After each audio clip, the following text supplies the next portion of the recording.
Hi, and welcome to the Juice Pouch Players! Today we'll be explaining the rules of the game, Heroes of Barcadia. This is a fun 21 plus game that's kind of simulates what a dungeon crawl, D&D style. But that also includes drinking.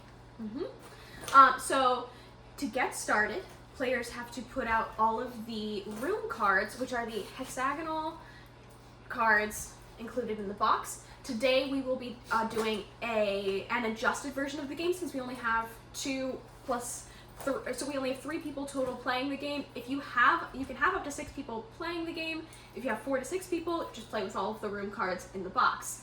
But for us, we've taken out 2 of the portals, 4 of the reward cards, 4 of the bosses, and 10 of the monsters, and we'll explain what those cards do later.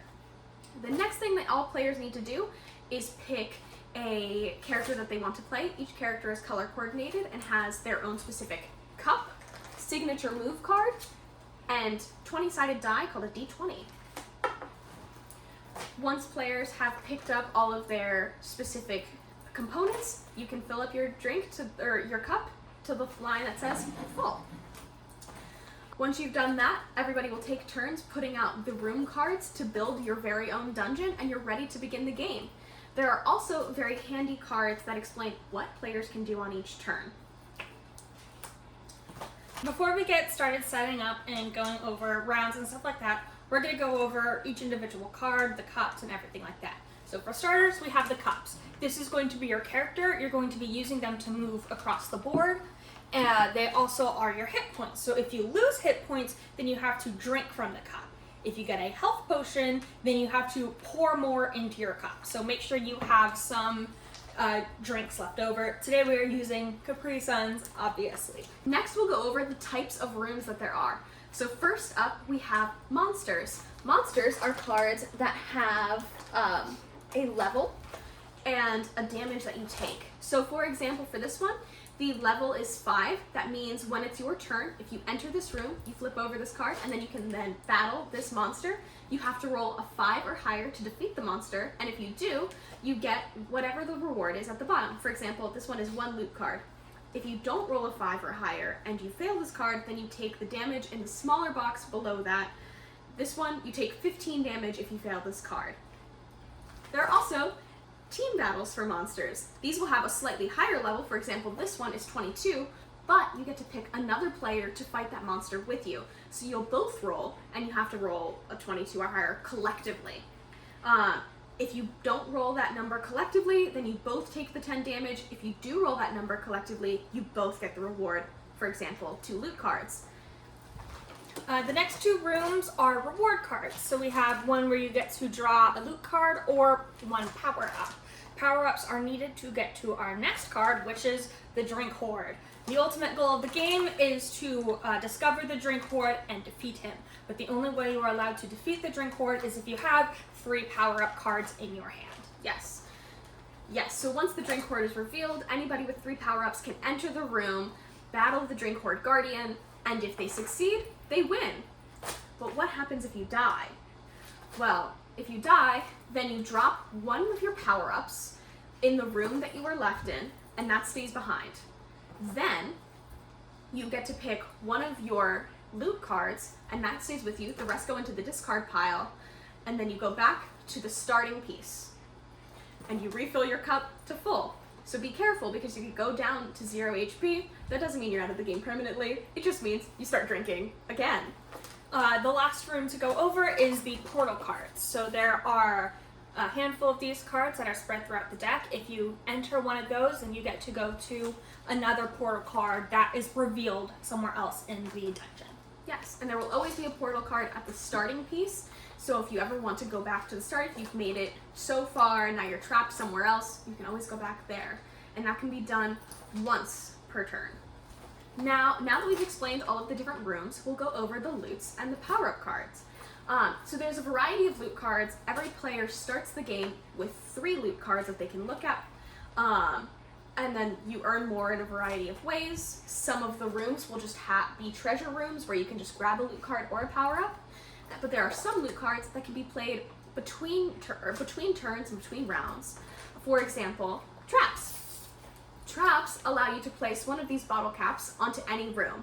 There can be up to 3 traps in a room, and in order to enter a room, a player must disarm all of the traps. In order to disarm them, they have to roll a die. If you roll a 10 or higher, the trap is disarmed and you take no damage. If you roll lower than a 10, you take 10 points of damage and the trap is still disarmed. You just exploded it. The next type of card you can play between turn is a fireball.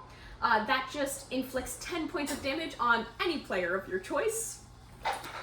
There's also Resurrect, which is if there is a monster card that has already been defeated that you want to put back into action, you can use a resurrection card to flip that card over, and anybody can then try to re-enter the room and fight that monster again and get that loot. Because once loot has been collected from a room, nobody else can collect it. Then there's also boost cards that can be played on another player's turn. These add 2 levels to a monster, making them ever so slightly more difficult to defeat. Other than that, we have power-ups, which are the cards with the yellow marking on the back. These just give every player another ability that they can use during their turn, and are the only way to enter the Drink Horde and defeat the Drink Horde Guardian. You can only have up to 3 power-ups at a time, so if you do have 3 and then you gain a 4th, you must choose 1 power-up to leave behind in that room that anybody can then enter and grab on their own. Once a room has been revealed, you cannot go back and either fight the monster or gain the power-ups from it if it's a reward room. Before we get started into a practice run, I would like to make a PSA. Please drink responsibly when playing this game. It does involve a lot of drinking, so please be responsible. We don't want to be the cause of anyone getting hurt. Please remember that you do drink and fill up the cups, so just be careful with what beverages you are choosing. Do not have to put alcohol in the cup. While it does make it fun, please make sure you pick a right drink that's good for the game and your limits. The really fun thing about this game is that there isn't that much strategy needed in order to play and in order to win. So you can fill this up with water and play with as much strategy as you want. I've done that multiple times. This is not a game where you need to drink in order to have fun, which is fantastic. And also be sure to make sure that you read your signature move. This is another ability that each person gets that is different from everybody else that they can do during the game. And with that, shall we begin a practice round? Yes. Awesome. So first, I'm going to gather up the room cards and shuffle them into one big pile. Another fantastic thing about this game is that every card included in this game is waterproof and very easy to clean. I don't have to shuffle half time cards today. You have to trade.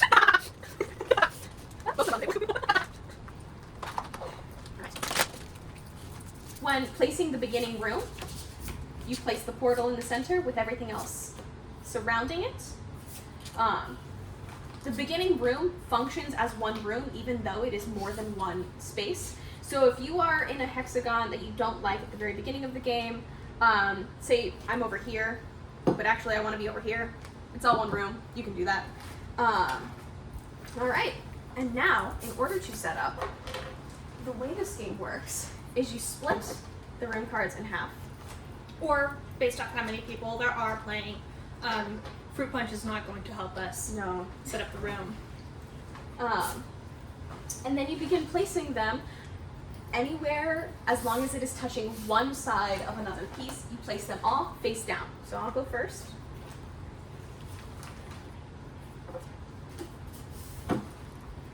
I think it's very fun to build these long, winding kind of pathways instead of connecting everything. I think it makes the game just a little bit more difficult. I like making circles.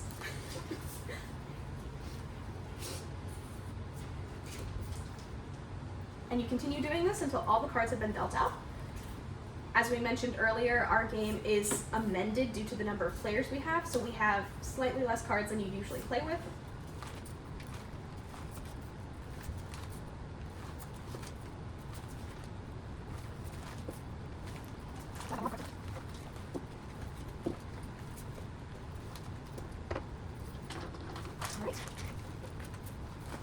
So there are a variety of actions outlined both the card and in the rules about what you can do during each turn, you can do one action per turn, and the actions are you can either enter and reveal an adjacent room, or go through 2 reveal rooms, or attempt to claim the drink hoard.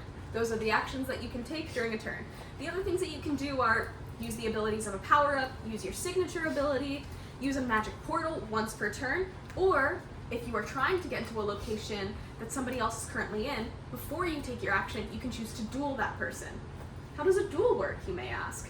Well, in order to duel somebody, you simply say, hey, I want to be where you are, I'm right next to you, so we're going to duel.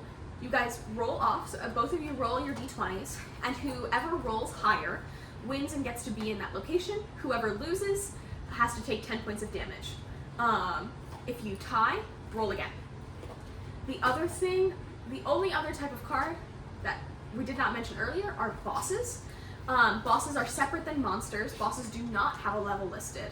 This is because you get to pick another person at the table and they are the boss you're fighting. So then they have to roll off against you. If they roll higher than you, they win, but they do not get the reward. If they roll lower than you, they also take the damage. If you lose to the boss that you're fighting, you still take the damage. If you win, you get the loot.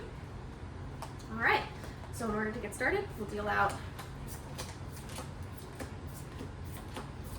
the loot cards, and then we're good to go. So we're going to take a second to look at what our cards are. Okay. Alright. Now we will roll to see who goes first. Yes. Whoever rolls highest gets to go on the first card. Alright, I got a 1. I got a 15. Fruit Punch got a natural 20. That's cool. So Fruit Punch is going to go first. I will play for Fruit Punch just because I'm closer.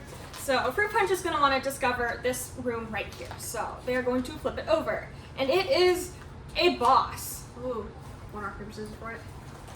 I'll have you do it since I'm playing for Fruit Punch. That makes more sense. So, we are going to then roll off.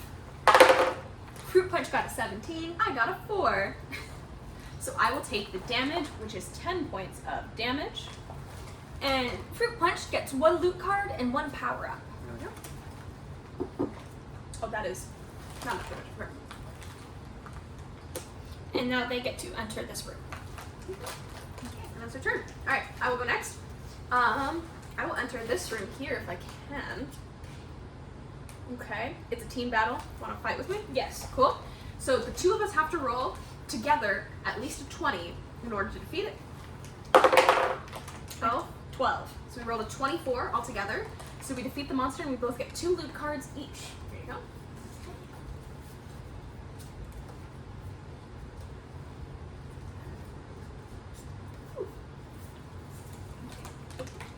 It is now my turn. So I'm going to go right here. And I have found a reward room. So I get 2 loot cards. There you go. And now it is Fruit Punch's turn. And the game continues on like this until somebody finds the drink hoard, and then it's a race to the finish. Alright. You again. We can play a few more rounds. We'll play one more round. Fruit Punch is going to try this room. It is a monster that is level 11. Fruit Punch rolled a 15, so they get 1 power up and 1 loot card. Fruit Punch has 2 power ups. Am I losing to a... Yes, you are losing to a juice box. Losing badly. Okay. Okay. I'm gonna go here. Oh my gosh. Alright. Well, at least, so it's a level 6 monster. I rolled an 8. Thank God. And I am going to use one of my loot cards, which is play during your turn. It's a dash, which means I can complete 1 additional action this turn. And I'm going to go over here. Ah, I've revealed a portal. Okay. I can go here. I'm going to choose not to use the portal because I don't want to. Alright. And that's my turn. My turn. I'm going to discover this room, which is a box. So I'm going to go up against Emma. Alright.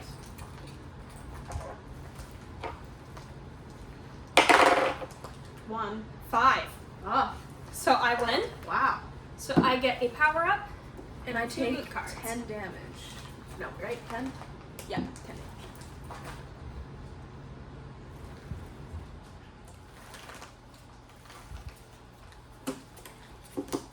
And that's how you play Heroes of Barcadia. Thanks for checking in. We'll Sip you later.